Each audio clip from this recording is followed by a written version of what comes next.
What's up, guys? George back again to do another Blu-ray review. This one is for The Hatred.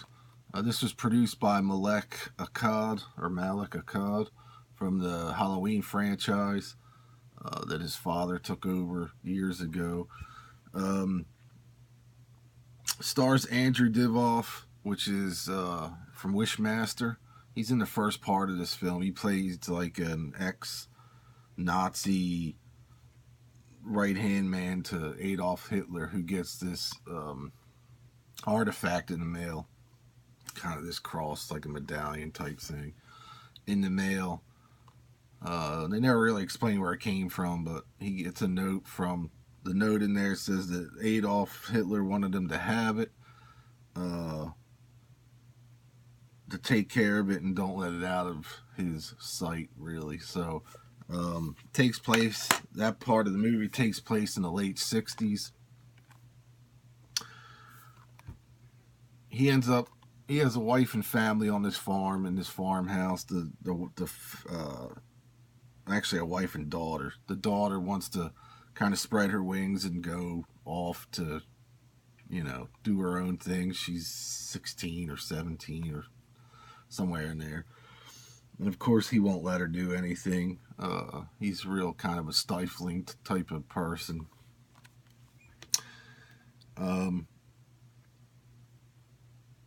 Needless to say, he ends up, killing her in the barn. He drowns her because she pretty much, doesn't want to hear any more of his bullshit. So she kind of gets in an argument with her. He ends up killing her. In the meantime, he had put this artifact in the wall, cemented it in the wall down in the basement. Ends up dying. His character ends up dying. The wife leaves, and then 40 years later, it jumps ahead 40 years later to pretty much a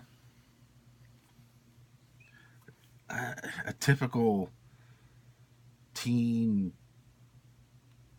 4 or 5 teen girls go to this house to take care of this little girl because the family's going, the mother and father are going away for a few days, so they bring this girl and her college friends to come and watch the little girl. And all hell kind of breaks loose after that. But I don't know, I saw the preview for this. It looked intriguing, but I gotta be honest, this wasn't the greatest film. A lot of unanswered questions. It seemed like it was kind of all over the place as far as storytelling goes. They kind of touch on that, Hitler and the Nazis were into the supernatural type thing, and they don't know anything about this artifact that's in the wall till later in the film. And the way she, the main character, who is she plays Regan in the film, but I don't know the actress's name. Anyway, she figures out that the relic's got to be in the house somewhere by finding his diary, and I don't know, it was just kind of a mismatch of thing. I wanted so much to like just the preview, the trailer I saw for it. There was some cool stuff in the trailer that was creepy, but it didn't pan out the whole film. Like I said, there was way too many unanswered questions. It almost acts like it leads up to a second film. Kinda, I guess. I don't know. I was disappointed with it. I thought it was going to be way better than it was. It's not a horrible film. It's just not perfect. There's a lot of stuff kind of thrown together in it that didn't really make that much sense. I don't know. I guess I gotta watch it again.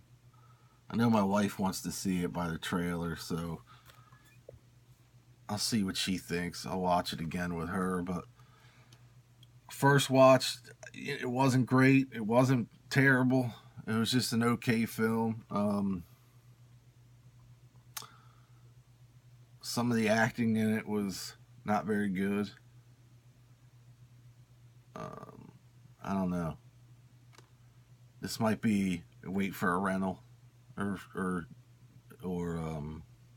Netflix or cable, but I wouldn't suggest running out and buying this at, the $13.99 or whatever it was, $12.99 price point. But it was all right. It wasn't great. Could have been done a lot better. Obviously, you could figure out what happens, by the cover, because Andrew Dibble's character would wear this at the beginning of the film when he was out in the fields, like kind of spraying toxins on his crop, and I guess to get him to grow better. I don't know. They didn't explain it, but it was okay. Nothing great, like I said. Definitely, is it worth a watch one time? Yeah, to see what you think. Actually, if you've seen it, let me know what you think of it below. It's just not a perfect film by any means. There's a few unanswered things in it that kind of have me scratching my head, but other than that, it's worth a watch. I thought the creepy scenes in it were creepy. Some of them, others were not. But what are you gonna do? Not every movie can be perfect, so it's worth a watch once. But like I said, probably rent it or Redbox or Netflix. But it was okay. Anyway, that's it for this review. Follow me on Facebook and Twitter, and I'll see y'all next time. Peace.